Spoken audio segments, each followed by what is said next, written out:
The McShay Show is back. We've got a lot to cover today, so let's not mess around here at the top. We are pumped to have ESPN college football insider and good buddy Pete Thamel stop by the show today, especially on this huge day. No, I'm not talking about the election. I'm not talking about NFL trade deadline, but yes, the first college football rankings reveal day. How lucky are we, Mensch, right? Then we have a lot to unpack, Mensch. We did a lot of tape study the last 48 hours. Oregon, Ohio State, where are they personnel-wise? Who are the NFL prospects? Listen, it's week 11 in college football. It's week 10 in the NFL, and just 172 days remaining until the NFL draft. Mensch, you good? I'm good, man. All right, give me some of those horns right now.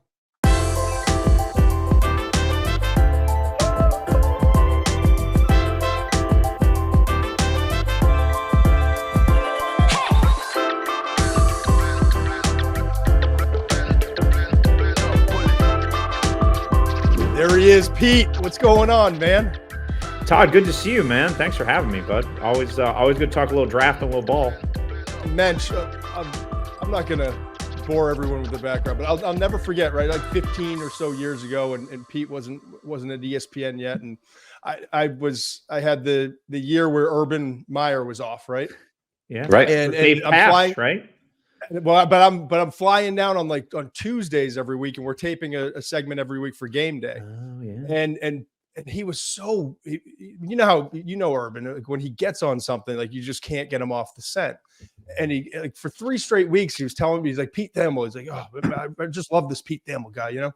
And he's like, you know, I was like, well, I haven't met him, Coach. I haven't met him, but I read his stuff. He does a really good job. You know, one of the real insiders in college football. And he stopped me. If you know where he stopped, he goes, no. Pete's the only guy. He's the only guy. I'm gonna get him in touch with you.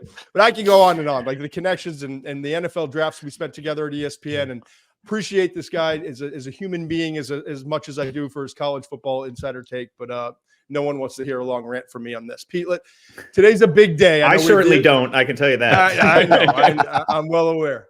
Big day. It's election day, NFL trade deadline day, but it's also the rankings reveal day. And I wanted to touch on that, early on. And anyone who knows college football, you can get him ESPN.com. You can see him every Saturday, College Game Day, his college game day podcast with Reese Davis and the fellas. You can get him just about anywhere, and everyone knows where to find him on X as well, where he's breaking news all the time, including this morning. But let's start with the rankings reveal. Going into tonight, it's exciting, right? Like the first time with the 12 team playoff, it just feels new and exciting. And it's so much more important now in terms of like when we get down to 9, 10, 11, 12, what's if there are one or two things for you, what are you most intrigued to see? Like the first time that we're getting inside kind of the mindset of this rankings committee. So it's a really interesting moment in time right now, Todd. Like this is, I don't want to be over dramatic, but this is like the first chapter of this history here and how this is all gonna work. And it comes with a really fascinating overlay because this playoff, as it's existed before this year, had really been the composite of the power leagues. Now there were 5, then there were 4, but really now there's only 2, right? And Greg Sankey has really set an interesting tone for this. He's been very blunt about how important this committee's role is in determining really the future of college football, right? In those meetings in Nashville, he really went out of his way to say, just like what these rankings mean, because what the ultimate tension is going to come down to, it's going to be a metaphorical 3-loss SEC team versus a 1/2 loss Big 12 ACC team, and how that's going to work. And sort of the lines that we're hearing from the power leagues is that the strength of schedule should matter. And really, record has mattered more if we really look back at the last iteration of the playoff. And so I just think it's going to be really interesting for the first drafts of history on this. Like, where does Boise State go? Do they have a chance to actually jump maybe an ACC champ or a Big 12 champ? If especially a Big 12, if there's multiple losses, obviously Boise only has 1 loss, and they arguably played Oregon better than anybody has. Ohio State certainly played them tough, but man, I mean, Boise was in control of that game, and I think it took Oregon 2 special team scores in order to win. So I just think we're in this era where there's like more defined class designation, and there used to be a gap between the power leagues and the other leagues. Now there's a chasm between the power leagues and the other leagues, and a gap between the power 2 and the next 2. So how that notion, how those perceptions manifest themselves, I think is really going to be the key to kind of what these rankings are and how they mean. And I think it's so crucial for what the committee does this year, because we don't know what the college football playoff for certain is going to look like after 2 years.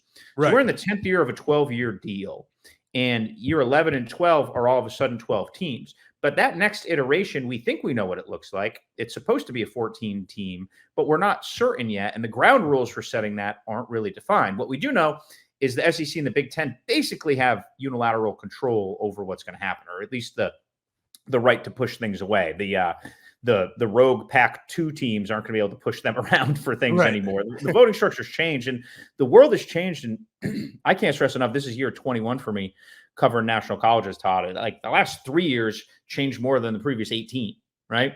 And what this playoff looks like and how it works, you can't overstate how crucial that is to just the future of college sports. So again, I don't want to be over dramatic, but it's just going to be an interesting test because people overreact to these rankings. And then 2 weeks from now, you and I could talk, and we won't even remember who was ranked where in the first one, right? Because there'll be 100 more games played and new sets of rankings, and somebody's going to win, somebody's going to lose. Georgia's going to play Tennessee. It's all going to get shaken up. Georgia's going to play Ole Miss. Like there's plenty of data variables left. So I think this is more going to be a reputational litmus test than an actual in really like a snapshot of the mindset of some of the tendencies we may see. Is the expectation one team from the ACC, one team from the Big 12, one non-Power 4 team like a Boise State, it looks like right now, and then everything else is going to be Big 10 and SEC?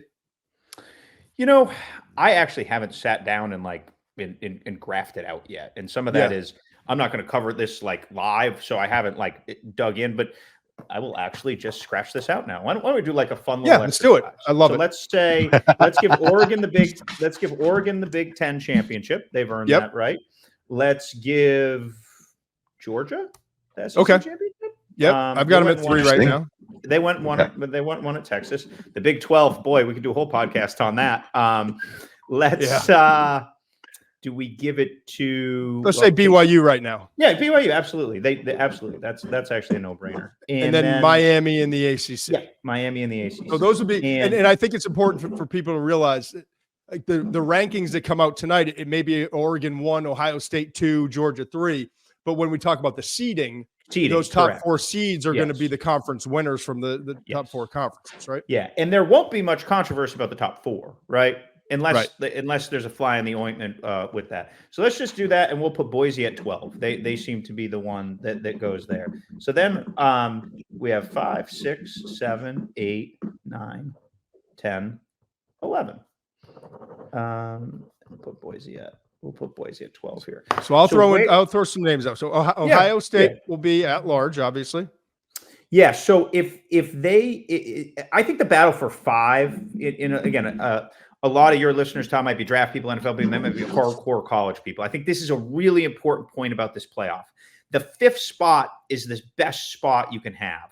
Not just because it's the highest, because you get the group of 5 team and you get a home playoff game. Right. So some people may say that it's like better than and you play the 4, right? As this thing goes out. Yes, I believe that's the case. Yes. So you are lined up maybe like with a pinch easier path. You got a home game. Now, these home games, I think it can't be overstated how awesome they're going to be. Penn State night home game against Boise. Awesome. Once in a lifetime. Memory making, different. You ever been to a night game at Happy Valley, Todd? Oh, yeah. Yeah. It's just deal. Yeah. It's just like, so that with playoff atmosphere, it's new. So I really think if you miss your conference title game and end up 5, like that's where this is going to be interesting. Like say Ohio State loses to Indiana and then ends up, and then Indiana gets trucked in the title game. And I don't know, like whoever ends up 5 is really like sitting in the catbird seat. And as it stands right now, it would be Ohio State. Ohio State, yeah. So imagine home playoff game in the shoe at night, like raucous, and Boise's really good. They pressed Oregon. We're not giving them anything, but you'd think you can win. And then from there, you play BYU or Miami, right? As this goes, which is not playing Georgia, if you will. Right. So I really think that 5 spot needs to you almost have to highlight asterisk it. Hey, you can make a run here. Now, the other team you're going to play is rested, but you come off a home playoff game and you're rolling momentum. There's something to that, man. Yes, I absolutely. And we see that in the NFL playoffs a lot too. Absolutely. The other team hasn't played for 3-4 weeks now. They can get stagnant. You got holidays, all that stuff. Mm-hmm. You can kind of lose rhythm. Also, you got dudes going in the portal. Like your backup linebackers are going to be gone. Like that whole dynamic is going to be fascinating. That's going to be wild. Too.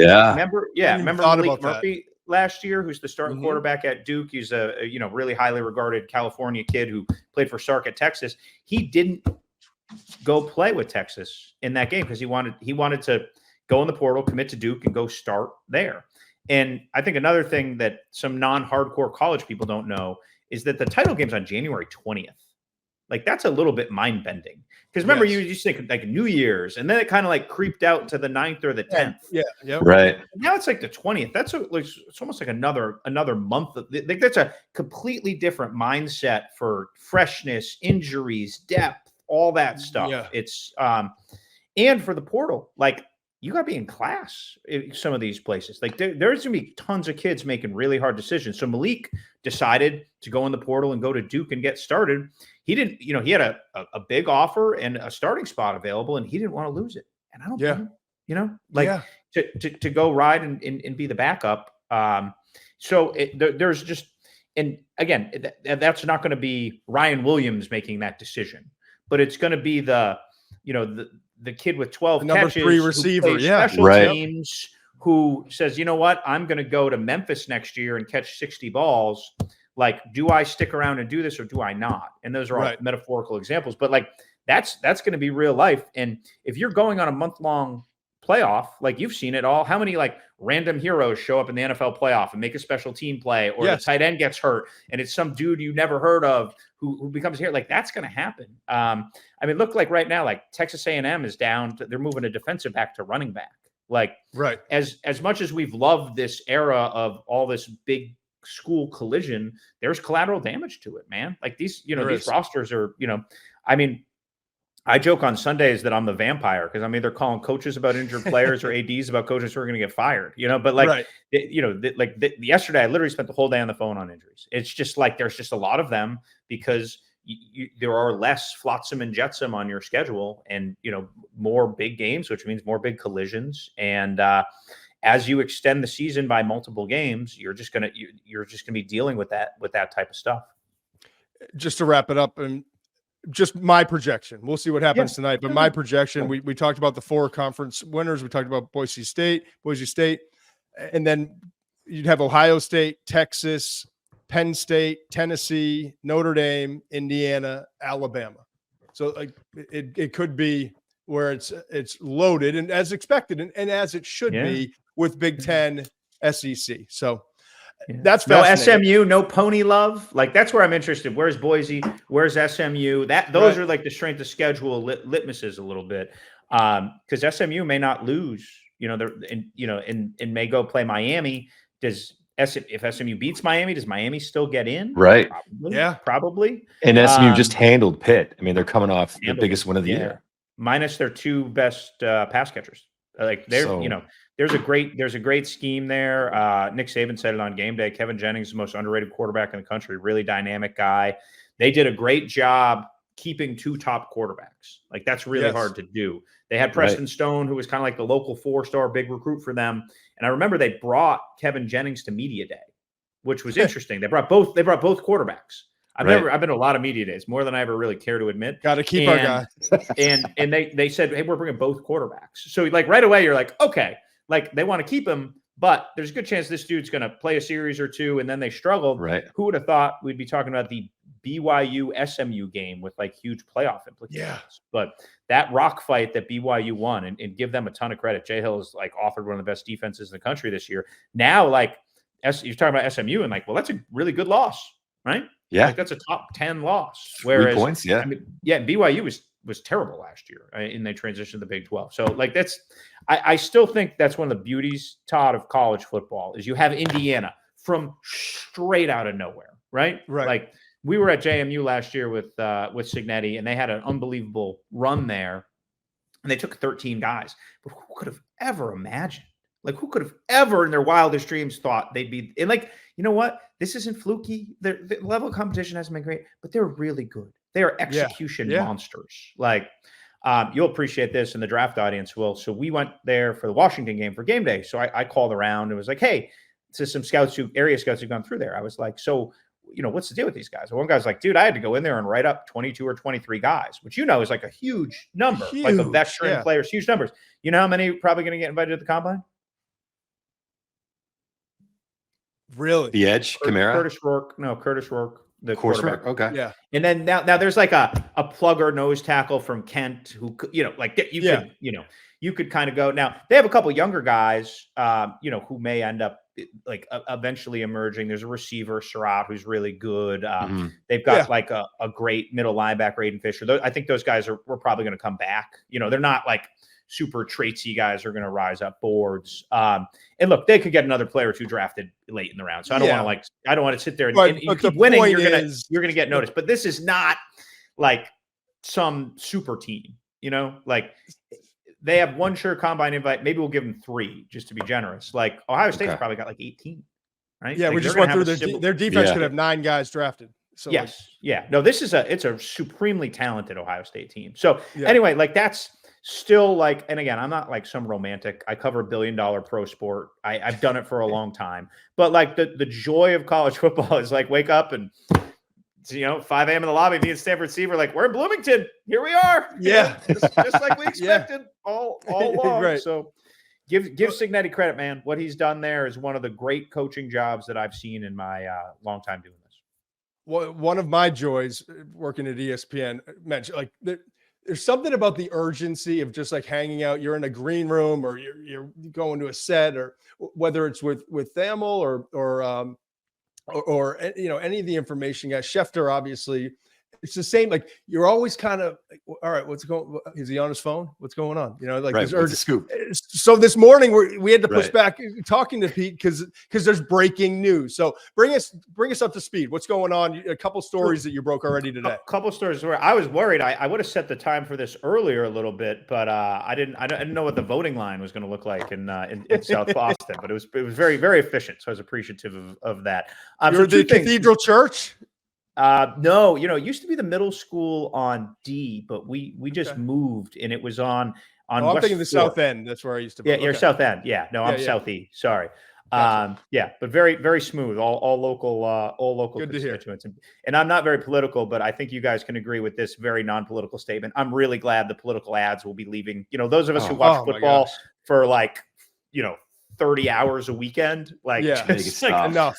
Yeah, that's all. No red. Bring me back like the Burger King ads. Yeah, I can't wait to see Nick Saban doing Aflac commercials again. Let's give me the duck. The duck is not political, right? I lost my train of thought there. So the two stories that you broke this morning. Oh, yeah, sorry. So it was, and I'll give credit, USCfootball.com, while I was sleeping last night, broke that Miller Moss is getting benched. And Jaden Maeva, who had a really nice true freshman year at UNLV, is going to get the start against Nebraska. Now, they play in 2 weeks, and there will be maybe a little new flair to the Nebraska offense because they've just hired Dana Holgorsen as a consultant. We all know Dana Holgorsen from his very good quarterback work at Texas Tech, Houston, West Virginia, Houston again. Really one of the highly regarded guys. And look, like Nebraska's on a 3-game losing streak. Their offense is in a slump. Coaches I talked to said they kind of saw Dylan Raiola plateau and maybe regress a little bit after that really strong start he had. Yep, I agree. There's a strong belief in his talent, Todd, and you would have a better gauge of arm talent and such. But the thought is they need to right that ship. And look, Nebraska, this is a mind-bending stat, hasn't been to a bowl since 2016, which is the longest drought of any power conference team in college football. And I think generally only UMass and Monroe haven't been longer. So imagine if in 1995 I popped you on the shoulder and said, "Hey, Nebraska will have the longest bowl drought." Like you would, like you can't even like no way put your mind around it. I mean, they fired Bo Pelini for winning 9 games. Yes.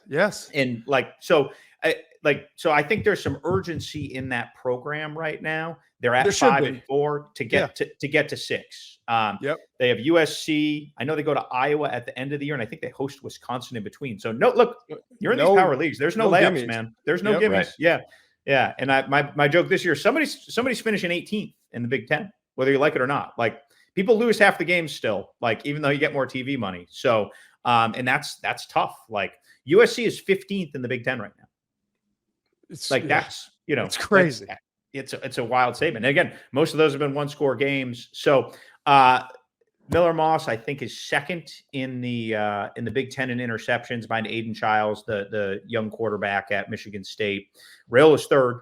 He's got 8 picks. So it's a very neat confluence here. We'll see Jaden Maeva's first start with Dana Holgorsen. He's a consultant, so I don't think he's going to be like calling plays or anything, but they're bringing him in to juice up the offense, to do what Dana Holgorsen has done, to bring in a fresh set of eyes, to try to unlock a little bit more of Rayola's potential. Sometimes as a quarterback, changing not changing the picture, but kind of readjusting your focus and having someone come in, like it can be simple stuff like, "Hey, where are you looking on this? All right, let's check the cornerback on this first." Pre-snap, like little things can all of a sudden it ticks.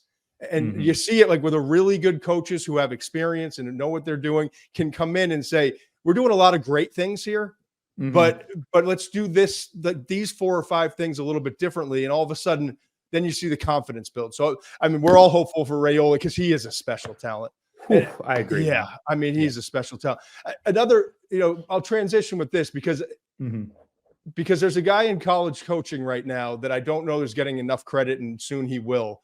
Will Stein, you talk about changing the picture for guys. Like what Will Stein was able to do with Bo Nix and to bring out the best in him, what he's been able to do with Dillon Gabriel and bring out the best in him. Like the tape I'm watching, man, like it's so fun to watch. Like Dillon's always been able to win big games. He's always had this like aggressive approach, but he always had the 1 or 2 games a year where it's just like he couldn't get out of his own way. And now I just see the most comfortable, relaxed, confident version of Gabriel. I'm curious. He gets drafted, Todd? We're going to get into that a little bit later. All right. No. I've asked a bunch of scouts. I think it's a fascinating question because a month ago, before that Ohio State game, I think the answer amongst scouts who've seen him was probably not. Let me preview the conversation we're going to have later because I just got done with a bunch of tape. This is literally the first day of the entire Dillon Gabriel experience where I'm saying, I do think he should get drafted. Great. Yeah. 5'11", I understand. But the way he's playing, the confidence that he's shown, the way he's distributing the ball, on the deep balls. Oh my gosh. Yes.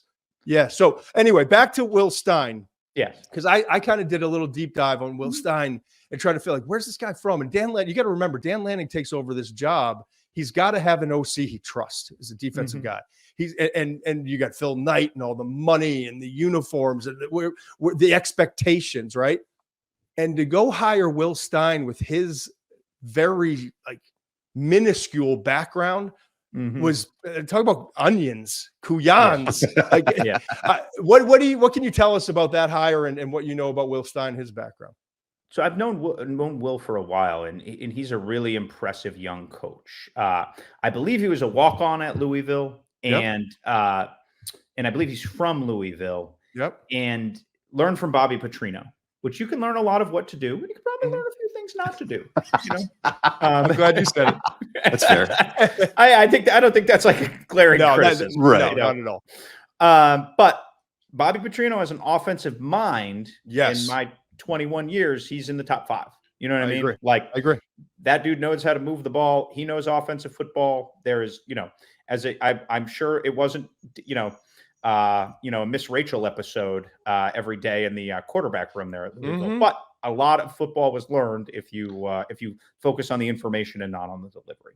So from there, Will went on an interesting journey. He was with Charlie Strong then as a GA and a QC at Louisville, and then moved with Charlie. And some of this is off memory here as I look at this, to Texas, and was a QC at Texas. He transitioned from Charlie's era to the Herman era, and then went a really interesting career move. 2018, 2019, he went to Lake Travis High School, where Texas commit and really highly regarded recruit Hudson Card was the quarterback. And there's a head coach at Lake Travis named Hank Carter, who's been there forever, who's just one of the best football coaches in the country I've been around. That guy's produced a solid, consistent winner for a lot of years. And just because the logo on your chest or the league you coach and whatever, that doesn't mean you're the best coach. This guy's an elite coach. Yes. And I think it was a really smart move for Will, who went there, got Texas high school experience, got around great players, coached and tutored Hudson Card. And by the way, I don't think the Texas staff was complaining that the Texas offense was being run by their star recruit in their backyard. Correct. Like it was like a little cheat code, so they could kind of get Hudson ready to go there. From there, he had worked with Jeff Traylor along the way at Texas. So he went to UTSA as the receivers coach, pass game coordinator, eventually became the co-OC and quarterback coach at UTSA. Jeff Traylor is very big on promoting from within. So 2022, and you remember they had Frank Harris as their quarterback at UTSA. Yep. He was there for approximately 67 years as the starter, if memory serves me right. Yes. And was a great college player. I think he was there 7 years, but he was a great college player. So Will was able to maximize him, and then really with like 3 seasons of on-field coach experience, he gets hired as Oregon's coach. Really does an unbelievable job with Bo Nix, right? Yes. Like, I mean, his completion percentages and were mind-boggling last year. And then he gets Dillon Gabriel. So good on Will Stein. Like, as a coach, I always tell coaches this when they talk about should I go this job, you got to put yourself in position to win, right? Yep. And he has aligned himself with Frank Harris, who is a monster winner. Bo Nix, who was in his 6th year of college, what did he start? 80 games, like preposterous, Todd. Like you know, and then obviously Dillon Gabriel. So yeah, we'll see what happens when he doesn't coach a 6th-year senior, right? Yeah. And I'm joking, but like good for Will Stein, because there's a lot of good players who you don't get the most out of. So he has found great situations and he has worked very hard to do that. He will be very quick to tell you that it is a collaborative effort on that Oregon football staff. They have an excellent veteran receivers coach by the name of Junior Adams, who's been around. Junior Adams recruited that whole Washington receiver room that all went in the top 50 last year. So really? He was at Washington, and he brought all those guys in. He brought in Polk from Tech. He recruited Adunze out of high school. Remind me, Todd, who's the third one? McMillan. Yeah. Yep. Yeah. So he was the guy who was responsible for that room. He went from Washington to Oregon. He's a really sharp coach. He's got a big voice in the offense. And then the tight ends coach there is Drew Maringer, who's been an OC at JMU, Rutgers, a few other places. Will, if I'm right, was Drew's GAQC at Texas early on in Herman's time there. So they have a great relationship. They think about football in a lot of the same ways because they merge together. So look, Will Stein's calling it. He's doing a great job.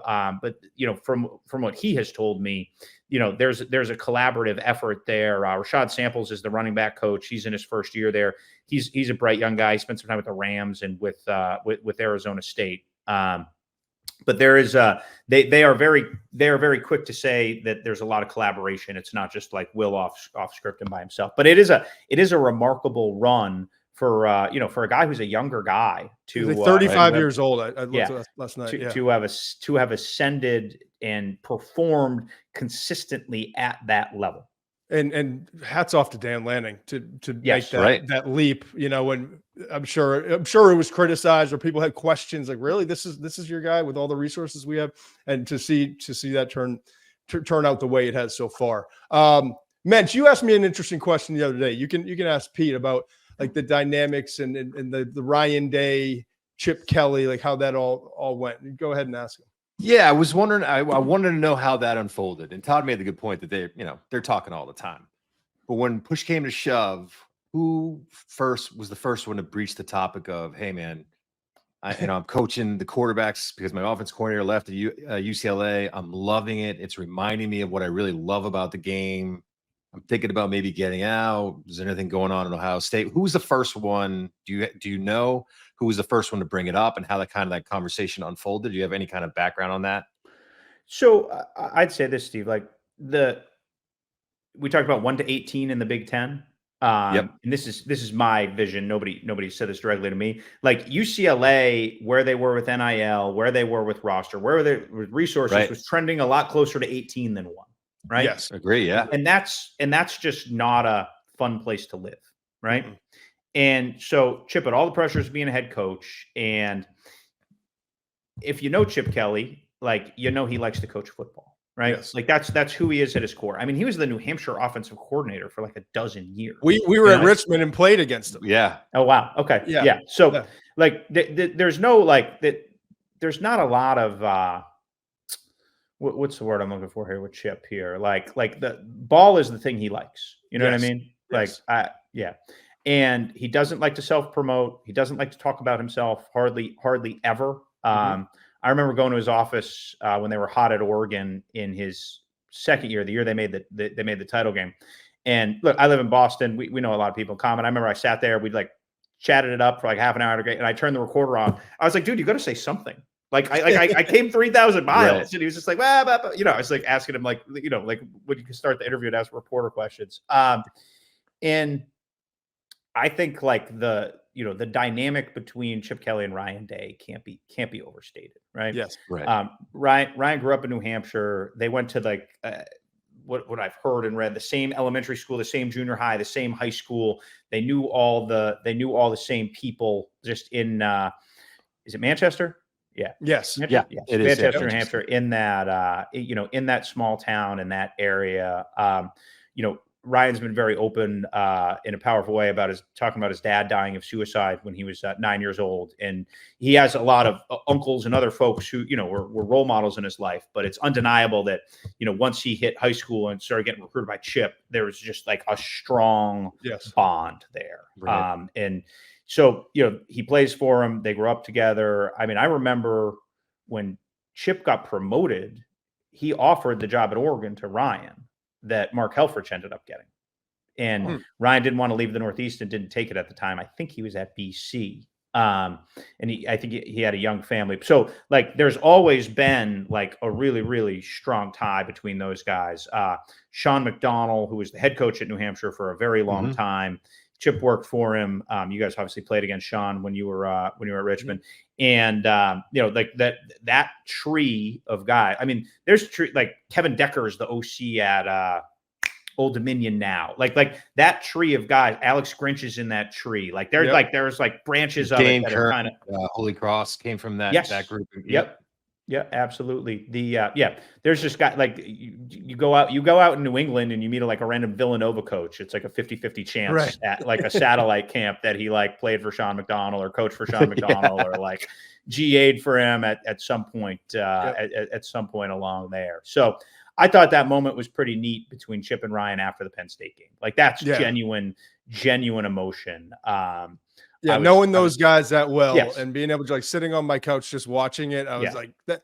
Honestly, like I know Chip as well as probably any coach out there because of all the ties here as well. Knowing Chip the way I know Chip and how excited he was to get back to coaching ball and to do it with his guy.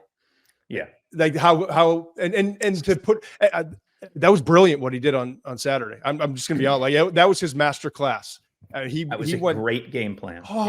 And to be able to do that on the biggest stage in that moment for your guy, think about it, he's like a son to him, right? Yes. And to be able to go pull off that performance and a win that they desperately needed, because we all know the pressures of being the head coach at Ohio State and the records versus top 5 teams. All like that was as genuine as you will get from two dudes that just truly love one another. It was cool.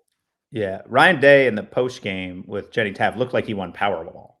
Like it was like a halogen lamp of a smile. You know, it looked like a catharsis, you know, like you can see him wearing the stress, right? Like, you know, now and I feel like now it's like, okay, now we can go coach. Now we can go do what we love to do. Yeah. We had to get that one, you know? Yes. No, there was, you know, it was a really interesting, you know, couple days build up and game day there and everything. Cause it was just sort of like a really interesting moment in time, right? Two super successful people who are in the top 1% of their profession in success, right? And Ryan Day has the highest winning percentage of any active coach in college football if you go over like 5 years. So, crazy. You know, like hyper successful, right? James Franklin, hyper successful by any metric, pulled that place out of the ditch and out of like, you know, like people forget that, man. Bill O'Brien was there 2 years, did a great job just sort of like kind of transitioning the dam and saving it. Yeah. And James pulled it on and has brought it a long way. But like people get spoiled and everybody wants the biggest prize. And so like they basically generated new pressures on them, you know, on themselves. So I think Penn State will finish the deal here and win out and end up in the playoff. And look, they could end up in that 5 spot maybe too, right? Like, you know, like, so, or there's a really good chance to end up with a home playoff game. If your only loss is to number fill in the blank Ohio State on, you know, a game that came down to 2 yards, basically, you know, you know, they do have to finish and, you know, they are a flawed team. They don't have great outside skill. And so that, you know, and they have very good backs. They have good quarterback. I think Andy Kotelnicki's done a really nice job opening things up and giving that offense a little bit of life. Right. But there is, you know, there are, yeah, they are still a little bit flawed, like, you know, like most modern college football teams as they go. But it was just a really interesting intersection of those storylines and just a case study in handling big game pressure and big game stress. And you wonder if Ohio State now feels like they're past it and then they can just play unencumbered now. You know, that's what I kind of feel like. Yeah, it's interesting. Yeah, I want to say. I was watching on TV the last play. They had like 2 backup tight ends in, you know, because Kashmerick, who's their blocking tight end, missed the game. They've got the guard Jackson playing tackle. They got Hinsman playing guard.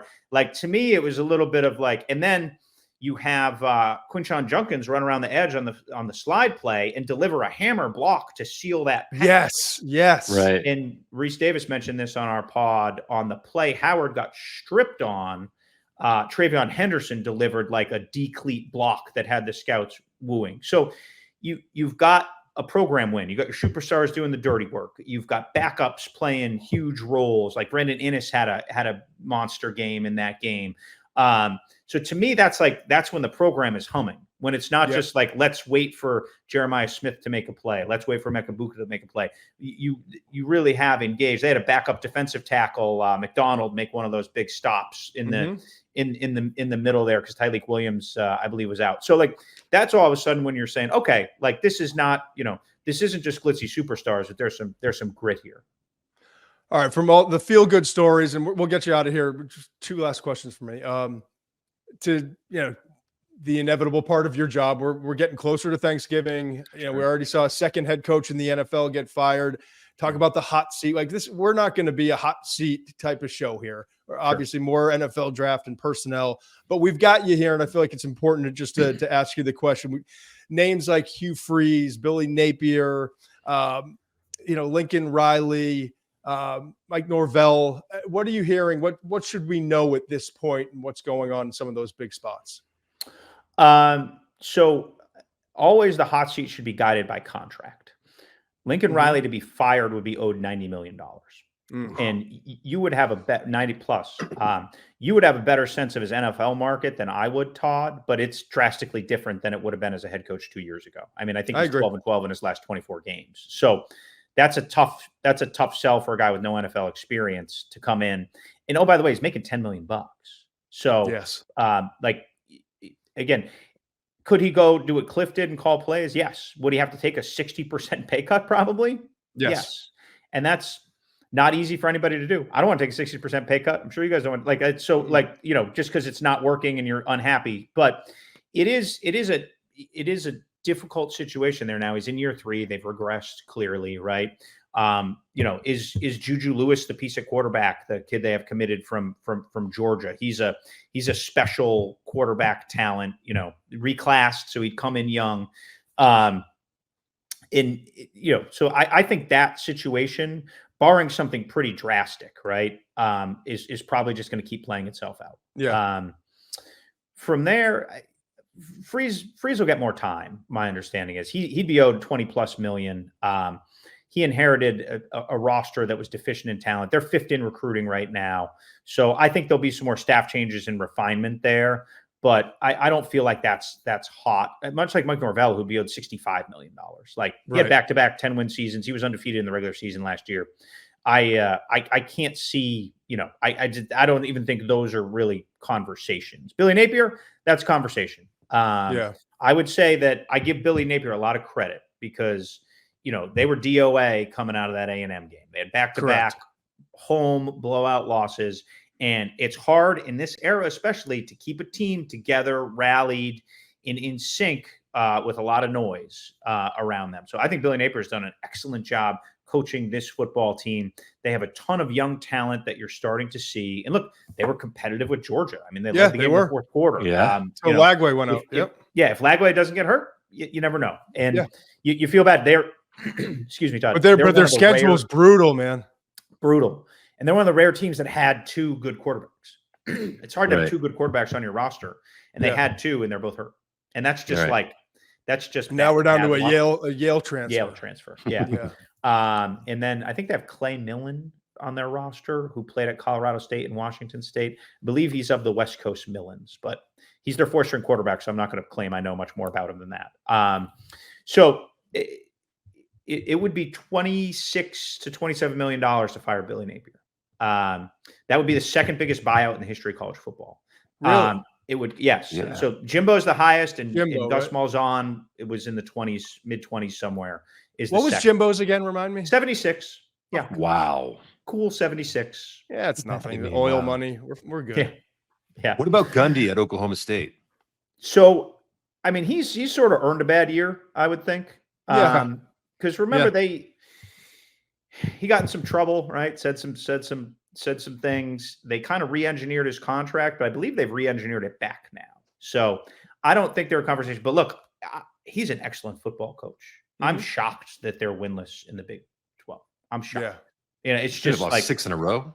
Yeah, it's surprising. They had 19 starters back. That number's always a little bit ambiguous because how do you count a starter? But they had their whole offensive line. They had Ollie Gordon, who's best tailback in the country. Like they had Alan Bowman, who again isn't going to blow anybody away, but was like a functional veteran, 24-year-old. The perfect quarterback to win the Big 12. Yeah, exactly. The perfect quarterback to execute a don't mess it up offense. Right, run the ball. Make your reads, run through it a little bit. So I don't really know what's gone on there, but I do anticipate some changes, just not with Mike.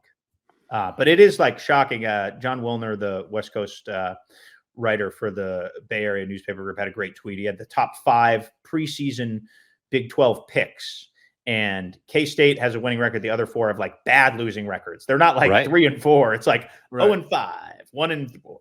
So. It's that league has been a lot of fun. I'll tell you that. You know what I mean? Like we'll see how competitive they are come the playoff. And I think it'll be an interesting litmus. But right now, as the season has gone on, like I've had a blast watching those games, watching Iowa State, Texas Tech this weekend, K-State, Houston this weekend. Like the games are close. The league's competitive. The teams play like, interesting offensive styles. So it's been a lot of fun. Mensch, I think, and we'll finish on this, but I think the thing that goes probably most unnoticed about Pete is how dialed in he is with NFL scouts. Like my favorite, you get Schefter on his phone, and he's got all the guys in the league, and him up there, and all the people we've talked to throughout the process, all of our friends in the league. But every year at the draft, the last several years, with Pete kind of hanging around the ABC set, and would have so much information. Like the times I would go into a commercial and like hunt him down and like, but he's so humble that like, he's like, yo, just take this little nugget. So like, I've always appreciated his ability to, provide insight, provide information on the NFL draft. And we're in the middle of the college football season. We all care about what's going on, on the field right now. But I do want to, before we let you go, kind of reel you in a little bit, Pete, and just get one question. We'll stick to the quarterbacks today. Sure. I know I've seen you on game day a couple of times, kind of polling NFL scouts, and this year's class is different. Like there's a lot of different opinions. When I talk to people in the league, it's not like last year's group where you've got 6 quarterbacks and 4 that we know, and so while it's not to that level a year ago, there still is some talent, and things have changed throughout the year. We've got, Garrett Nussmeier playing great for most of the year, except that second half he had against A&M. Cam Ward has had a huge rise. Shedeur Sanders is playing the best ball of his career. Carson Beck is struggling in Georgia. So with that kind of as the backdrop, what are you hearing when you talk to NFL scouts, just specifically with this year's quarterback class? Yeah, I think the best way to say it, Todd, is I'm hearing everything, right? And it's really interesting. One of the things that I like about talking to scouts is you kind of have conversations in a silo. You know what I mean? Like you're never in like a group where there's a bunch of them. Like, and there's some groupthink in scouting. Don't get me wrong, but like I have guys who are convicted on Shedeur, and I have guys saying they wouldn't touch Shedeur. Like there's just so many different. I've never had as divisive of a draft class. So I did a poll the other day, another political reference, right?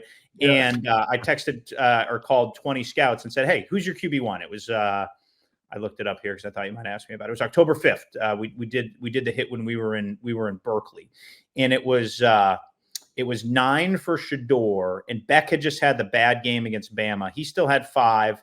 Milroe had 4, and then Ward and Ewers had 1. So the fun part about that exercise is like, and scouts, like they take pride in their opinion, right? So it's become with a bunch of them like an ongoing conversation, because some were like, I like Nussmeier, but not quite yet. And then some got hot on Nussmeier, and then he obviously had that awful second half at A&M. I think Nussmeier should come back. This is just an opinion. Nobody's asked me, and be the top guy next year. Totally agree. He might go in the first round this year, but so did Anthony Richardson. Yeah, like you got to play, man. Like I don't know anything about scouting. I can't tell you. With his dad in the NFL. Yes, yes, yeah. They're not going to go take the short money. Correct. Set yourself up. The Ewers camp used 25 starts as a litmus, and I think that's a really good number. And they had good historical data to back that up. Like if you're going to make it, you have to play a whole bunch of football. Like that's just like, I'm never going to be able to tell you like his hip flex and his knee and it synced to his elbow. No, I have no idea. But like you got to play football to be able to play football. That's just like look at Jaden this year, right? Yes. Yeah, he played a lot of football. Some of it wasn't great. I'm actually a believer in like overcoming struggles is like part of like what you have to do. Like, can you imagine? You want to see how a guy responds. Like you just don't want this to be this unimpeded like joyride. Like Raiola's rut this year at Nebraska is eventually going to help him. As he moves on as a prospect, because he's got to figure out how to face adversity, move on, adjust, and keep moving and growing. Because there aren't a lot of Tom Brady careers. You know what I mean? Like where it's like Tom Brady's career was a nightmare. Filled with and that's what fueled him. Correct. Yeah. So I just think it's I think it's a really, really interesting year. I was sort of bullish that 5 quarterbacks would get taken in the first round last year, and I was on an island on that, like at the Senior Bowl for a while, and then eventually there were 6, and it all came. I don't have any conviction right now on how many in the first round, because like I know just from flipping channels on Sunday, but I don't track the NFL that closely. I just know there's a glaring need, right? Tim Boyle starting games, like there's a need, and this class may not match with that need, but that doesn't mean the need isn't there. Right. Yes. So I'll be curious. I was talking to somebody yesterday and they sort of posited this theory. Like we have not had a middle class, Todd, of quarterbacks in a while. Right. Like we've had. So who was it Rattler was the next pick after Nick's 12? Yeah. Fourth round. Right? Yeah. I think he was like 190. Something like that. He might have been 5th actually, because he dropped. Maybe. Yeah. Yeah. And so is this the year that maybe the middle class comes back for quarterbacks? Because, yeah, he was 150, sorry. And is this year the middle class comes back for quarterbacks in the sense that, like, after Shador, I don't know how many people are going to use, like, big draft capital. Yeah. But that said, it's not a great draft. That's the general sense that I've gotten. Overall, every position. Overall, yes. Yeah, just like, agreed. Yep. It's just not. It's just not. Yeah, some are, some aren't. This one isn't. So that's going to skew the quarterback value, right? But I wouldn't be surprised if, like, somebody took Quinn Ewers in the second. Like, just as this thing goes, Ewers to me feels like a guy who could go to an NFL team, could hide him for a year or two in the late first. You know, yeah. I'm a believer in his pure arm talent and his tools. And the Georgia game, to me, the guy pressured 50% of the time. Like, it's, you know, to me, that wasn't like Carson Beck has had some moments where you're like, whoa, what's this guy doing? To me, Ewers just like got run out, you know, got run into there. Yeah, that was you got railroaded that night. Yes. It's just like, and he has plenty of other tape. So, you know, where do things settle? I feel pretty confident today saying Shador is the first one off the board. Like that. I would agree with that. I think that it's interesting. I think everyone who cares about these young men and everyone in the league who wants to see a product that is ready to contribute to an organization tends to agree that Nussmeier, while he could be, I would say this, he will be a first round pick if he comes out this year, but you'd rather him go back to school. Same with Jalen Milroe. And then, you know, Carson Beck and Ewers are kind of, to me, I'd love to draft him in the second round, you know, so I don't have to use that first round pick on him. But the second round pick, Todd, in November is a first round pick in May. That in every freaking year. I swear to God. I don't mean to interrupt you, but like all those guys are like, yeah, he's gonna be a second round. Bo Nix, he'll be a second round pick. JJ McCarthy, he'll be a second round pick. Like this is the conversation right now. Yeah. And you know, fast forward. We know. Yeah. But the most intriguing guy to me now, I think the biggest wild card would be Milroe, but I think he should go back to school and play more. The most intriguing to me right now is Cam Ward because the conversation everywhere online, it's Cam Ward, you know, Cam Ward and Shador, and there's a lot to love, but there's a lot to be scared of on his tape. And the more people you talk to in the league, there's more second round grades than there are like lock first. So sure. No. And look, he's been, first of all, has there been a more fun player to watch in college football this year than Cam Ward? I mean, he's preposterously fun. And their defense is a sieve, so it just keeps giving them the ball back. So he can do it again and again. And he plays just with this like nonchalance and this natural movement. It's really cool. You know, like and what a story, right? Talk about overcoming adversity. He goes to Incarnate Word from a hole in the wall high school and goes with his coach to Washington State. Like that guy, there's some internal drive to that guy that's very real and really impressive. But I would just, you know, is he a refined quarterback prospect right now? I would say no, right? Like it's just, you know, and is he a blast to watch, super productive? And is he, you know, leading Miami out of like 2 decades of doldrums? Yes. And like he's been an alpha, he's been a leader. All those, you know, those intangible questions seem to be answered, but he's just like so loosey-goosey, and there's turnover issues going all the way back, and but like that's what makes this whole thing. What makes him brilliant also makes him really scary. Correct. Right. Yes. No, exactly. Yeah. That's Shakespearean. Your greatest strength is your greatest weakness. Right. Yeah. So, I mean, it'll be interesting to see the puzzle come together. But like, I wouldn't be shocked if we end up with 4 dudes in the first round at the end, just as like history as my guide. Wow. Yeah. Yeah. I'm not saying you, but. Yeah, like again, you can call this up, have me on in March and make fun of me, but I just think like there's so much need, and there are some pretty talented toolsy guys that you know that it just wouldn't surprise me. It doesn't have to be a great class for it to be a fun class. I've learned that over the years. This is going to be a fun class. Yes, absolutely. Class. Yeah. Well, we are going to call you up in March, and we are going to, but we're not going to bring you in to make fun of you. But I appreciate your time, bud. I've just appreciated getting to know you and becoming friends with you, and our trip to Boston College to meet Zay Flowers, right? Zay Flowers and Half and those guys, and just keep in touch. We'll talk to you soon, and good luck and safe travels to you. Yeah, awesome. I've enjoyed your new venture so far, and we'll continue to be listening, especially when the season ends and I'm in draft mode more than college football mode. But this has been awesome, Todd. Really appreciate you, buddy. Thanks, bud. And everyone knows where to find him. College Game Day on Saturday, College Game Day podcast, and ESPN.com breaking news left and right. So we appreciate you, Pete. Talk to you soon. Thanks, Todd. Thanks, Steve. The McShay Show is brought to you by FanDuel. Keep your college football season going with a win on FanDuel. Because right now, new customers can kick off the season with $150 in bonus bets. Just place any $5 bet, and you'll get $150 in bonus bets if you win. Use your bets on spreads, live bets, overs, unders, and so much more. Just visit FanDuel.com/McShay to download America's #1 sportsbook. Must be 21 or older and present in select states, or 18 and older and present in D.C. First online real money wager only.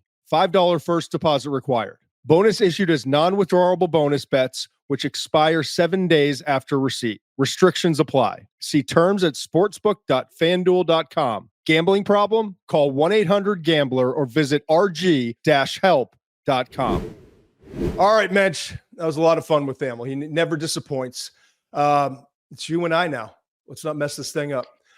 I love when you text me and you're all fired up about something, and you kind of took it upon yourself to do a deep dive. I never know where you're going to go, but you did a deep dive into Ohio State, their defense specifically, but watching a lot of Ohio State tape. And let's face it, there's a lot to get excited about now. Now you have, if you're Ohio State, that signature win, if you will.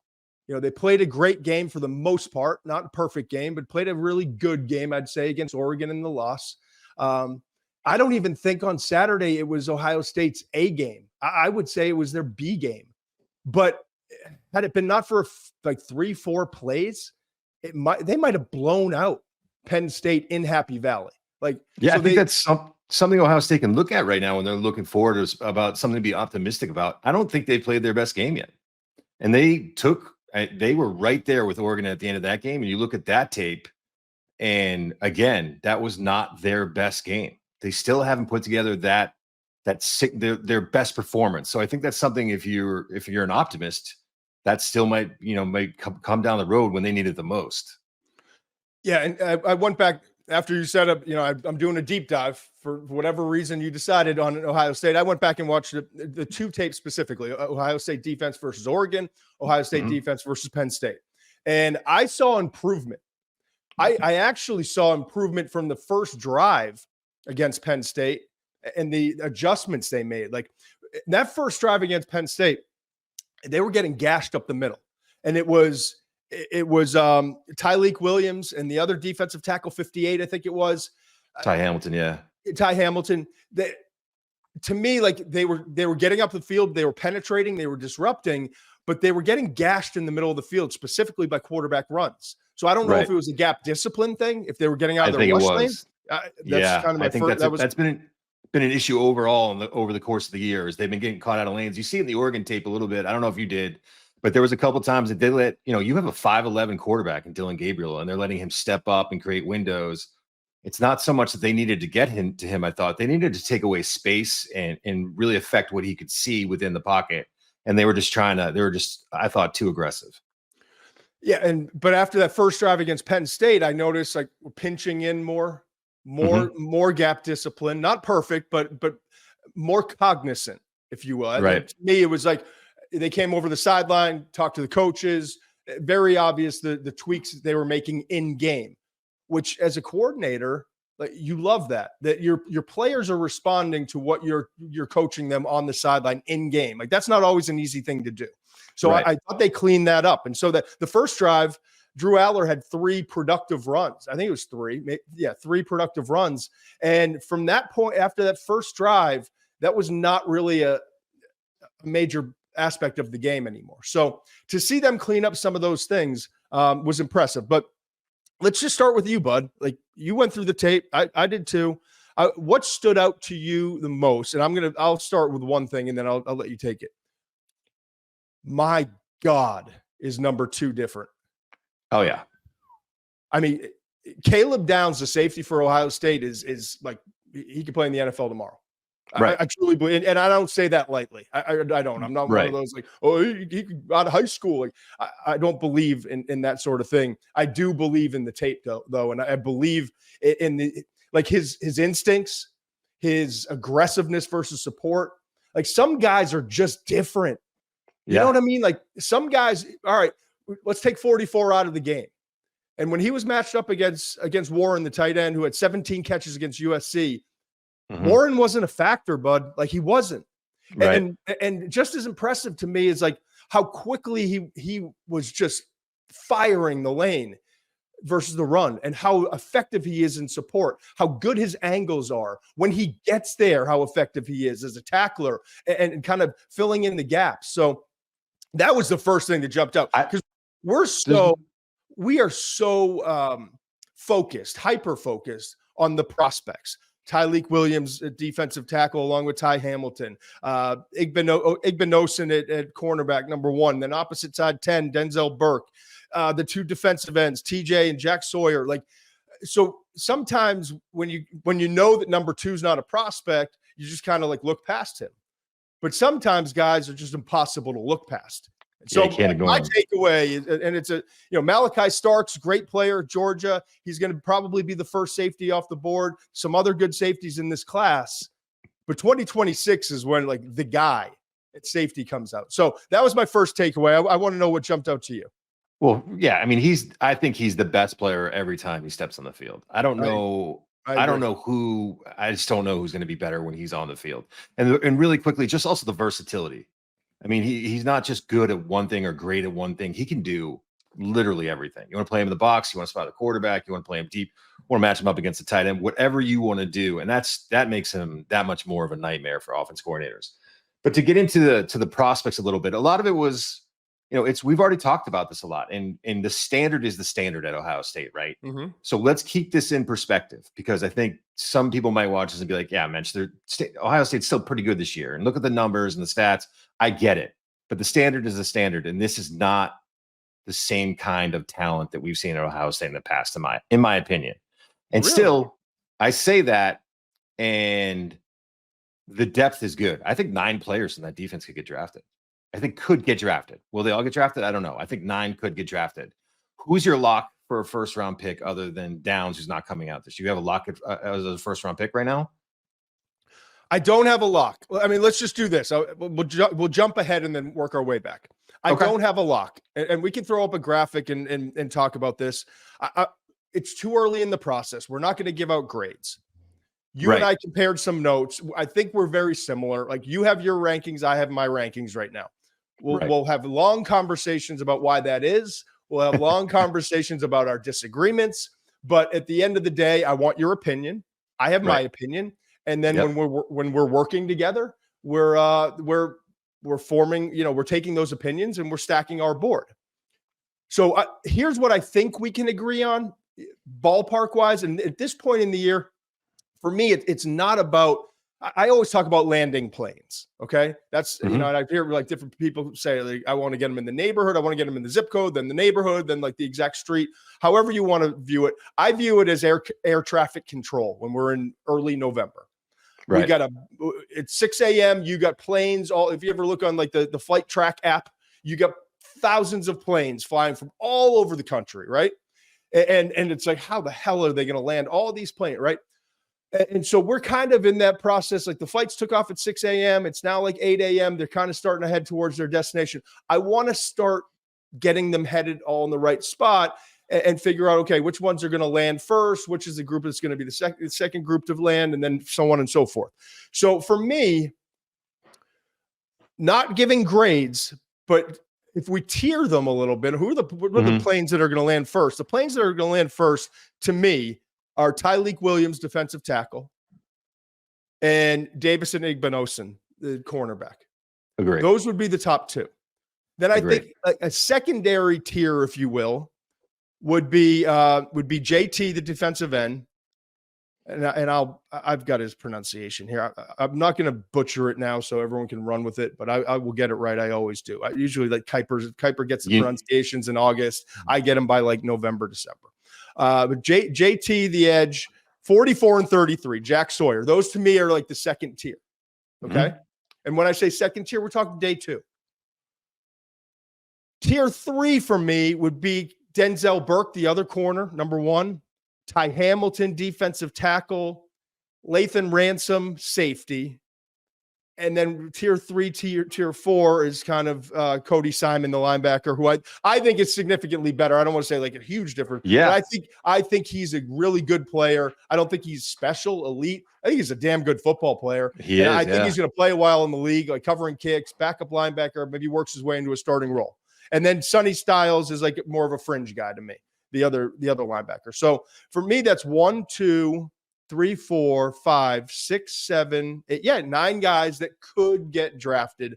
I'm not convinced that Styles will, but 9 guys that have a chance to get drafted. Right. I'm right there with you. The groupings are the same. So we're off to a good start, I guess. I will say really quickly, because I don't think we're spending a lot of time on him, is Styles is intriguing to me as that late round prior to free agent guy, because he's a former safety. He's 6'4". He's 235. So you think former safety, you're not thinking great size potential. I think he's a guy that maybe hangs around, makes a practice squad, and works himself onto an active roster. There's some things that he does on film that I really like. I think he's still adjusting to the position, playing closer to the line of scrimmage more often now. But I think he's an interesting guy to keep an eye on if your team drafts late or signs as a free agent. But where do you want to go from here? You want to talk about it? No, I want to go like, if there are 2 or 3 guys, in your opinion, from what you saw, that are either playing above what we expected, starting to play like we expected, or just not, they are who they are. So give me a couple guys that stood out and what stood out about them. I loved the defensive tackle Tyleik Williams coming into the year, and I gave him. I know we're not talking grades. I thought he had a potential to be a first-round pick. Maybe he still does. Now, when I look at it, just to put it in a little perspective, you look at the tackles that went at the top of the second round last year, and please don't make me pronounce the Clemson defensive tackle. Can you do that one? The Clemson defensive tackle, Rook Ororo? Yeah, Ororo. Yeah, and then you got Johnny Newton, Tavondre Sweat, Braden Fisk. I thought those guys were dudes last year. I thought they all had chances going, and they end up going second round. So I get a little concerned about maybe talking about him as a first round pick, but he is a guy that's. I think you look at it, the first thing is power, right? He's a run stuffer and that's great, but can he get to the quarterback? And he's not overly explosive or, great change of direction, but he is good with his hands and he can move that. He may never be a high, sack producer or a high sack volume, but he can affect the quarterback. Yeah, no, I agree. And I see him miss some tackles. Like get there, disrupt, not finish. Tight. Fall off tackles, little tight change in direction. So, and to be honest, those names you just said, like I had Fisk rated higher than some of the guys that went ahead of him. I was surprised. But like Fisk is a better baller last year than what I'm seeing from Tyleik. But he's in that neighborhood. Like I think, but it's also important for some context. And again, it's early and some guys could have unbelievable workouts and all this, but like, if you normally have like 17 to 22 true first round grades in a draft, I don't know that we have 15 this year where you're like slam dunk. Psyched about it, right? And it is what it is. But I also think it's an incredibly deep class, and especially like at certain positions, like running back we've talked about, like there's a lot of talent, but I don't.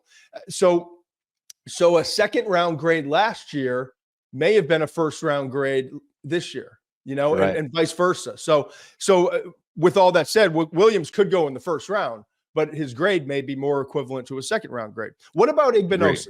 Because, Denzel Burke for a long time has been the guy that everyone is expected to elevate and be the next great, Ohio State corner. That Oregon tape was tough, man. Like you got, I double move, eyes in the backfield, which I didn't right. see last year. I thought my notes from last year was an instinctive guy. Thought he was really good at scheme versatility. He was an off coverage. He struggled in that game. Yeah. I was like, please just let him press. Just put him up, because the more space he was in, the less effective he was in that game. He had a bad day. I wonder if, as the season progresses with Igbinosun and Burke, they played a lot of zone against Penn State. Yeah. They played a lot of off. They played more press against Penn State than they did against Oregon, which surprised me because I know we talked last night, and I want to get into that. Yeah. Go ahead. But I to me, like these corners are more physical press, get in your face. Right. You know? That's what I love about Igbinosun. Yeah. Go ahead. He's gonna make your life a nightmare getting off the line. And he is so competitive and so tough. And he's a little lean right now. I think he get a little bit bigger and stronger. But he is a mauler at the line of scrimmage. He just makes it really tough. Now you live and die with that a little bit. He will get flagged. He does get overly aggressive and overly physical. That's one of the concerns I have. I want to see him run. But when you look at the compete level, the compete level though, and not making it tough for guys to get off the line. I think he's only has one pick, but I mean, we've talked about the pick. I mean, it was unbelievable. I think he's going to be all right in terms of ball skills. So the thing that kept jumping out to me was the toughness. He will fight off blocks, get involved in the run. I mean, he is a tough, competitive player with good cover skills. I don't know if he's that elite shutdown guy. And again, the physicality, you live with it, but it's also a little bit of a concern at times. Yeah. So kind of to sum it up, here's what I saw. Here's what I've seen so far. And I do want to I really want to preface this by saying, while it's not one of the elite groups that we've seen in the last decade, and I'll get into that in a second, it's a damn good college football defense. Right. Find me many, if any, other defenses this year that have 9 guys that could get drafted and a safety like Caleb Downs, who's not eligible, who's going to be a first-round pick, right, and probably going to be a top 15 pick. So let's keep perspective here. We don't need the lunatic fringe from Ohio State, getting after us. That's not what we're here for. I'm here to put perspective on it. And so it's a damn good defense.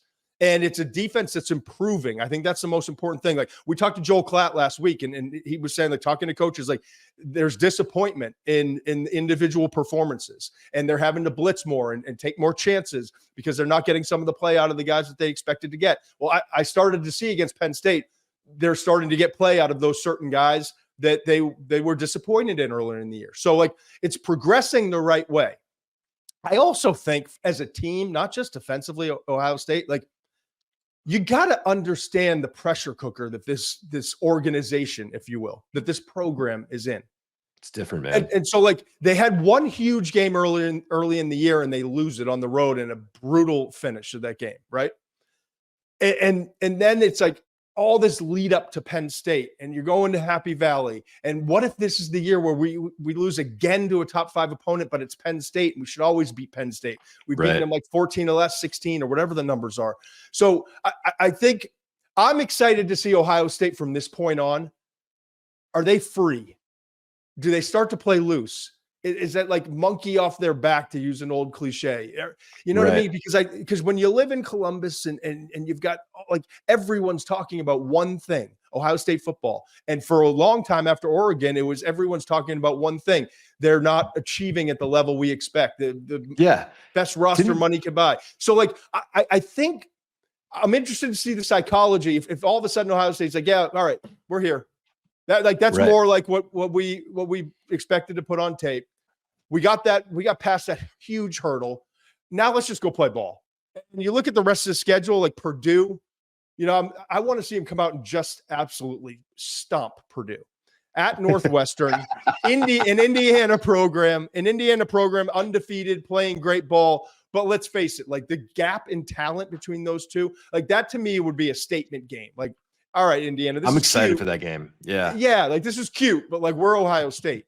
And we're free now to go play our level ball. Right. And then Michigan, if they can exercise that demon and get past that Michigan game, a loss, by the way, to Michigan this year. I don't want to see the fallout. No.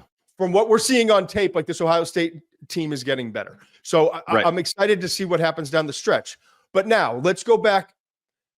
I think, and maybe it's just old news because everyone was talking about how great this defense was. And I think it stems from early in the year where they were historically, this is one of the great all-time defenses. They're damn good, but they're not at the level of some of the defenses that we've seen. Go back to 2015, the national championship Alabama won, right? that 2016 NFL draft, the April right after, they had 4 second rounders, including Reggie Ragland, Ashawn Robinson, Jerron Reed. Like that was a damn good defense. And I think most important is they also had a lot of young contributors on that defense. The 2017 draft was when a lot of those guys finally came out, who were sophomores or juniors during the 2015 season. 3 first rounders, 7 total draft picks. So you had 11 guys that went on to get drafted the next 2 drafts from that defense, an entire starting defense, and 7 of them were in the first 2 rounds. So like that's different than what we're talking about with a couple second rounders, maybe like 3rd and 4th rounders. 2017 Alabama defense, a couple of years later, after all those guys got drafted. That's when I talk about reloading as like the historically great ones, the last decade at least. The 2017 Alabama national championship team had in the 2018 draft 3 first rounders: Minka Fitzpatrick, Deron Payne, Rashaan Evans, and 8 total starters were drafted from that defense. Okay. Like that group was stacked. 2021 Georgia, arguably the best defense we've ever seen. That was, I mean, when you want to talk elite, this is what you're up against. They had 9 defensive players drafted. Almost the entire defense was drafted. And this is the difference. Ohio State may have 9, but it's going to be backloaded. Right. Georgia was front loaded. 5 first rounders. Ready for this? Trayvon. I want you to listen. Trayvon Walker, Jordan Davis, Quay Walker, Devontae Wyatt, and Lewis Cine. Okay. Yeah. And so 5 of those 9 were first rounders. And then, by the way, Jalen Carter was a backup. He was rotating. Right. He couldn't come out yet. Right. Couldn't come out yet. So just that's the perspective. So I think I'm still like getting over the frustration of like watching Game Day and certain shows and Big Noon Kick. And they're talking about this has a chance to be one of the great all-time defense. Like they're damn good, but it's not a historically great defense. And so it's got to be a little bit more balanced. And Ohio State has got to, like, I think they found their identity offensively. Okay. Right. I think it's running the football, letting Chip cook as an offensive play caller in the run game, allowing Will Howard opportunities like he had with Brandon Tate, and he missed that throw and threw him out of bounds down the right rail. But hopefully next time that opportunity presents itself, he puts that ball on him. Now you've got a little bit more of a comfortable lead. Now it's a 2 touchdown win. But running the football, utilizing Will Howard's mobility, those are the things that, like, to me, are going to be the signatures moving forward with Ohio State. And that's the kind of balance. When you have an offense that complements the defense, now you've got a team. Right. And I think that they were trying to figure things out early in the season. And I think now they know the identity. We talked about in that Nebraska game, they were running the ball into a wall. Right. But why did they do that? Because Chip was like, if we can't do it against Nebraska, we don't have a season anyway. So we're just like, right. If you're a fan of that team, I would say the one, the one kind of negative or downer there is you look at those wide receivers and you're like, man, I just want to air it out. Let's get those guys the ball as much as possible. But if you're trying to win a national championship and you want to be the best team you are, and this is your identity, those guys are going to make plays. They may not put up the numbers. They may not put up those big numbers that you might want to see. But watch out. They're critical points in that game. Chip's going to find a way. Chip's going to find a way to those playmakers and watch Chip's out. Chip's also he's an efficient, smart card player at the poker table, right? Yep. He's not going to go in there and just start slinging cards to sling cards. Right. You just got down to your 3rd offensive tackle, left tackle the week before, and now you're plugging your left guard in at left tackle. First game he started that position. Taking your center from a year ago, hasn't started this year, never played guard, plugging him in a guard. So, like, we're not going to come out and start, going and drop back and slinging the ball 30 times in this game. Like, that's not what he's going to do. You've got to play to your strengths. So now that he's a little bit more confident in Donovan Jackson and believes that, believes in him a little bit more, I think we'll see a little bit more balance offensively, but that was absolutely protecting, feeling things out throughout the game and going with what we know we got. Right. And now he's, you talk about that Purdue game, he can go, no offense to Purdue, but he can kind of like just go back in the lab and he's going to take notes about, he'll try a few different things, I think, in that game and say, this works. Well, if this works now, I feel good about it later on. And if this isn't working against Purdue, we probably aren't going to roll this out against Oregon. I mean, he's got some matchups coming up where that team can get a little more confidence and Chip can have a little more confidence in what he wants to do. Let me take a quick second, right? I'm not a commercial guy, promo guy, I'm not, but I think it's important just to let everyone know we're fired. Like, this is a big week, Mensch.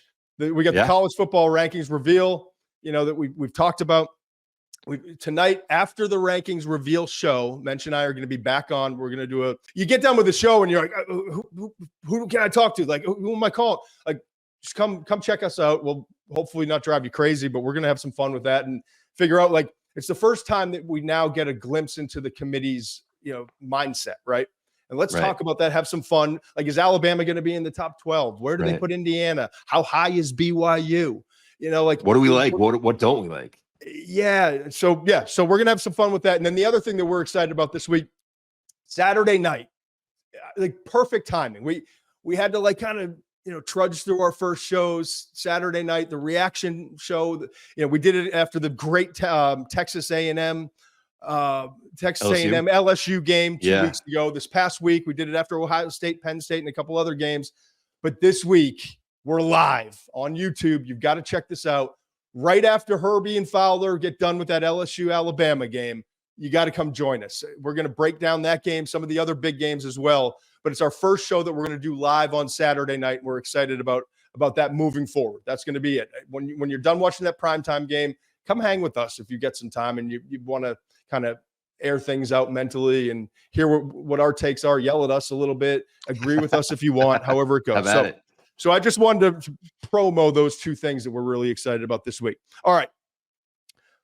Let me go back and kind of put a bow on all this. And this is, I got done watching that tape. And when you told me that you were watching Ohio State, I went back and I wanted to make sure that I studied up on Ohio State versus Oregon and then Ohio State versus Penn State. But then I got, what happens, like a rabbit hole. Everyone can relate. Oh yeah. You get on your phone, you go to look up one thing, like, why is the moon? Is it a harvest moon? And then you wind up like down, like looking at UFOs. Right. Like, no, it's absolutely true. Yeah. So my rabbit hole last night, and I'm sitting there watching Monday Night Football, and I'm tweeting about Caleb Downs, and now I'm on to Oregon, and now all of a sudden it's like 11:35. It's like, why don't you come up to bed, and like, what just happened, and all that stuff. But I got on Oregon, right? Let me start with this, Mensch. Okay. There are some other damn good teams out there, like Texas. Texas needed the bye week more than any program I can remember. Like, Quinn Ewers needed time to reset, get healthy. I expect to see a different Texas than we saw, the one kind of limping through the last couple of outings. Okay. Mm-hmm. Georgia, if they can figure out, and it's shocking to say this in November, right? But Carson Beck, if he can cut down on the mistakes, and if Georgia can put out the tape that we saw, even second half of Alabama, the Texas game, like, Georgia can be up there in the elite class, but the inconsistency is a little maddening at this point. When I got done with Oregon last night, here's what popped in my head, and I'll share this with you. Okay. It will not surprise me at all, based off of where Ohio State is and the improvement that I'm seeing from them week after week, and especially from Oregon to Penn State, and the way that Oregon has played from the jump. And remember, we were all saying, like, they don't look that good. They only beat Boise State by 3. Well, Boise State is on a run, man. Boise State's a good team, man. Boise State, when the college football rankings reveal comes out, could be in the top 10. Right. So, having watched all of Oregon now and seeing both sides of the ball, but really studying that offense, I will not be surprised at all if we see Oregon, Ohio State 3 times this year. Interesting. I wouldn't be either. I hate that we're agreeing so much. I'm seeing the exact same thing. Honestly, like, and we don't know how the rankings are going to be. We don't know what the matchups are going to be. And Texas and Georgia and maybe 1 or 2 other programs are capable of ruining this whole thing. But I truly think they're both talented enough. I think Oregon's the most complete team in college football. And I did not think that after the first 3 weeks of the season. I looked at the Ohio State game, and I was like, oh, they're damn good. And I've watched them since, and I keep waiting for, like, Are they going to sputter a little bit? Are they not going to show up this week? Like Illinois comes in. And Illinois is a good team. They're not at the level, but Illinois is a good team. And Kinda they just sliding, yeah. they put out that fire in a matter of minutes. Like, yeah. No problem. Then Right. they go to Michigan. We all know what Michigan is. I get it. But Michigan was up for that game. Michigan showed like that was their last stand, if you will. We'll see that effort one more time, and it'll be against Ohio State. But Michigan threw its best punches and hung and tried to hang around in that game. Right. But Oregon handled it the whole way through. To me, like Oregon is the most complete team in college football. Ohio State, that performance against Penn State was just the jumping off point, in my opinion. They will keep getting better. It won't surprise me at all towards whether it's the semifinal. I don't know where it will be, whether it's in the national championship. Who knows how the seedings are? Right. If Oregon, Ohio State play again in the college football playoff after already playing a tight game in Oregon early in the season and then playing in the Big Ten championship, which I think we all agree we're headed towards that. And what an awesome thing that would be. We should be so lucky. Yeah. We should be so lucky to get that. Yeah. We're clearly two of the best teams and clearly the best team so far in Oregon. They wind up playing a third time. And how great would it be if Ohio State knocks off Oregon? Oh, and now they're 1-1 in the series. And it's like, and we keep building towards that. And maybe it's a semifinal game. I don't know how it's going to lay out. Maybe it's a semifinal game. And then the winner of that goes on to play like the best from the SEC. Like to me, that's football nirvana. Right. You know? I just, and the reason I'm saying this, Dillon Gabriel can play, dude. It's unreal. He's got weapons. You keep talking about your guy. You keep talking about your guy, Will Stein, and I'm just going to be upfront about it. I don't know if you can talk about him enough. I'm watching the Ohio State offense and how brilliant Chip Kelly has been. Right, I'm watching that offense. I'm watching Penn State and come on. They had a really good game plan early on, but Ohio State adjusted. And then I put on the Oregon offensive tape, and I'm like, oh shit, this is different. Right, they're spreading you out. They're staggering receivers. You're making it tough to get hands on them, and the progressions make sense. The run and Jordan James. We're talking. I saw Nagy had a tweet, and I don't disagree. We've talked about it a bunch. We don't steal Nagy stuff. He's our guy. Like we love Jim. Known him for 25 years. He said, been talking to NFL teams. I saw a tweet yesterday that NFL teams, they're 25 to 30 running backs with actual NFL grades. I want to say this right now. Jordan James is the most underrated running back in this class. My God, I love his run style. He's quick. Yeah. He's got vision. He makes sharp cuts. He's tough to bring down. He's not overpowering at all. But he's also no nonsense though. He gets downhill. No nonsense. He's a chain mover. He puts you in good spots. He never hurts you, and he almost always helps you. You know what I mean? If nothing's there, he's going to get north-south, and he's going to get exactly what he can. Really tough kid, really talented. The vision and patience jump out as much as the burst and competitiveness. Again, a guy you were on before me, which I hate, but I have to give you your flowers. And dude, he gave Ohio State fits. Yeah, pressing the line of scrimmage and the quick cutbacks. Like guys were swinging and missing. Guys were taking horrible angles. It was a tough tape to watch on Sunday or Monday, whenever they watch it. If you're Ohio State's defense, because they look. There's a difference in like getting out of position. They looked, it was like embarrassing at times because of his ability to sense a cutback lane, to make that one sharp cut and go. Safeties were buckling, their knees were buckling. Yeah, it's like Ransom. I didn't want to bring his name up, but we're talking about the number same eight. Number 8's like check him for injury, bring him up. Like, how's his ankle? Like it was wild to watch. And then the receivers, right? The receivers, like we talk about we talk about Tez Johnson, and I saw the report coming out. Get well soon. Yeah. So he's going to be back, the shoulder injury. But in his absence, we got guys stepping up, and I've talked about they've got 4 legitimate receivers. Mm-hmm. But the two biggest takeaways, we just talked about James at running back. The other one is if Dillon Gabriel isn't 5'11", are we talking about him as a higher draft prospect? I think without question. And I'm not like coming in this year, I'm not a Gabriel guy. I just, up and down, inconsistent, like hero ball at times, but Will Stein, the offensive coordinator, has done such a brilliant job. He did a brilliant job with Bo Nix. And you saw Bo Nix progress, and now he gets with another coach in the NFL, and you're seeing the progression outside of this Sunday when they only put up 10 against 41 in Baltimore. But with Sean Payton kind of picking up, it's like, all right, I've nursed this thing back to health, right? Mm-hmm. And now I'm going to pass it over to you. He's ready to go. Take it, like, let him fly, right? That's the best way I can put it. Like, okay, set him free. Like he came, like he was an injured bird. When he came out to Oregon, he was an injured duck. I mean, he was an injured duck coming from Auburn. Oh, I love it. And so Will, like, he nursed him back to health. He petted him and loved him and gave him like sunshine and food and, taped up his bruises and got him to this level. And all of a sudden now Sean Payton's like, okay, now we're going to go fly. And Gabriel wasn't as wounded. Right. As Bo Nix was. He wasn't. And Gabriel beat Texas at Oklahoma last year. I mean, but Gabriel had flaws, man. He had no doubt. too many mistakes, too aggressive at times. Didn't know when to channel it versus reel it back. And now I'm watching this guy and the confidence, man. Like, he's so decisive. So, like it's like watching Drew Brees in the college level from the left side. That southpaw, just like quick decisions, knows where he wants to go with the ball. Like moving around, creating touch, accuracy. Yeah. Like he's a damn good college quarterback.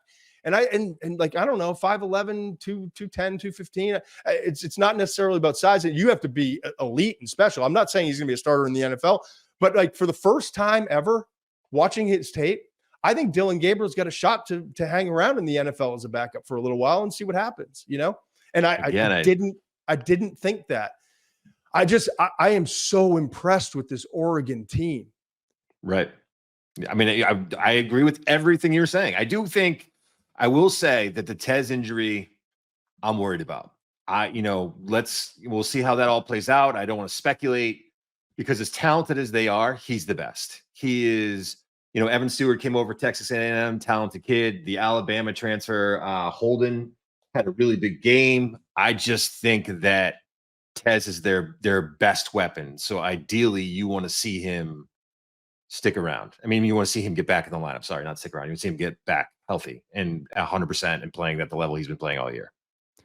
Yeah, but I mean, Holden has 28 catches. And when he was asked to step up this last week, I mean, it was unbelievable to watch. And I hear you. He brings a little something different. Like those other guys aren't the biggest receivers. Yeah, Holden is by far their biggest. Holden's 6'3", 205. Right. And to watch him, what was it, 4 for 78 in the second week, Boise State. He had 5 for 57 against UCLA. But when they needed him to step up this past week with Tez out, 6 for 149. And again, a testament to Gabriel. This guy's been, he's been playing well and he's been flashing. And Gabriel's like, you know what?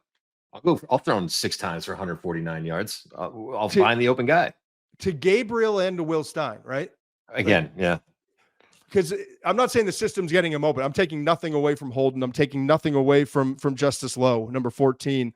They've stepped up, and Lowe had 2 catches for 51 against Illinois. It's kind of his breakout game. Also, I think carried the ball on like a reverse or something. And then this past week, Michigan had another 6 catches. So like, there's talent there. There's depth. You love that. And you need that for a stretch run. And we're seeing it right now. When your top guy goes down, to still have 3 dudes and to still have two Herbert and the tight ends like Sadiq, to have those and then have a running game with the balance. And it's not just James, but it is James. You know what I mean? Yeah. I am a believer in Oregon. I mean, I guess that's my biggest takeaway. I think Ohio State is now progressing and is ready to take off like a rocket ship. I think Oregon's there already. Yeah. And I would love to see a semifinal game with Oregon, Ohio State to see, all right, we're going to settle the things in the North and the West. And now let's go in the national championship game. Let's get the North and the West versus the South, whether it's Georgia or Texas or whoever it turns out to be. That to me would be the dream scenario. Yeah, I think, listen, I'll go on right now on November 5th. Let's just, this is where I'm at right now. I got Ohio State winning that game in the Big Ten championship. I think this is why. Okay. I think we've already mentioned it. Ohio State hasn't played their best game yet. I think Oregon is playing at such an elite level that we're seeing the best of Oregon right now. Ohio State, we still haven't seen the best of, and I gotta believe for that game that Ryan Day gets them there, that Chip Kelly is ready for that game, that they have enough on defense. They do some things a little bit differently. They learn from they have tape now. They know what they did last time. They know what works. They know what doesn't work. I think it's going to be close. I'm not saying that Ohio State's going to go in there and handle Oregon. That would be crazy.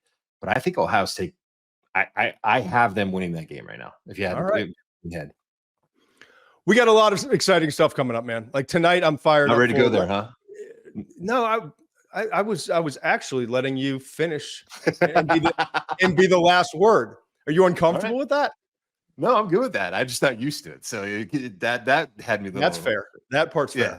Tonight, rankings reveal show. So fired up. Like, thank you to everyone, by the way, too. Like, I'm used to ESPN, like 17 years. My comment box is just a disaster. I'm a horrible human being. I don't know how to evaluate. I suck. Kuiper's better. All people in this world, like maybe it's the Ringer. It can't be Rosillo. Like he's a miserable son of a, but people like I've been very appreciative of the support that we've gotten early on. We're going to keep chipping away at this thing and keep trying new things. Thursday, man, I'm excited for this. We heard everyone's talking about Cam Ward, Shedeur Sanders. Okay. Number 1, number 2 quarterback. Nussmeier from LSU. Does he stay? Does he go? All of that. But then we talked to Nagy last week. And it's like Cam Ward was a 5th, 6th rounder. I think he's the fastest rising prospect in the draft, but first round's too rich for a lot of guys I'm talking to in the league. Is there something behind that? Is there some, does he have some motivation in that comment? So what don't we know? What don't we know? So I've taken upon myself. I've reached out to some GMs. I've reached out to a couple area scouts I know that have covered him that know. I've dug into the tape. Most importantly, I'm going through every one of Cam Ward's throws, and I will finish that up by Thursday. We're going to have a big discussion about Cam Ward on Thursday. We're going to have a big discussion about LSU and Alabama, huge game. Alabama doesn't win that, their season's ruined, and they're not getting into the playoffs. So much on the line in that game. We'll get to that's my guy. We'll get to where the scouts are going to be, all that stuff on Thursday. And then again, Saturday night, we couldn't be more excited. Please join us after the primetime game of Alabama LSU in Baton Rouge. If you're in your car after, if you're just sitting on your couch and you want to watch, pop us on YouTube. We're going to go live right after that primetime game. We're going to break down LSU, Alabama, and I'm sure a couple other games that were critical. So again, thanks for joining us. If you get a chance, tell your friends. Subscribe, like, all the things you need to do. You can find us on Spotify. You can find us anywhere that you get that you download your podcasts. And also every week we've got clips and full shows on YouTube. So thanks again. I speak for Mensch here, even though I tried to give him the last word. We appreciate all of you for listening and watching. Must be 21 plus and present in select states. For Kansas, in affiliation with Kansas Star Casino, or 18 plus and present in DC. Gambling problem? Call 1-800-GAMBLER or visit rg-help.com. Call 1-888-789-7777 or visit ccpg.org/chat in Connecticut or visit mdgamblinghelp.org in Maryland. Hope is here. Visit gamblinghelplinema.org or call 1-800-327-5050 for 24/7 support in Massachusetts, or call 1-877-8-HOPE-NY or text HOPE-NY in New York.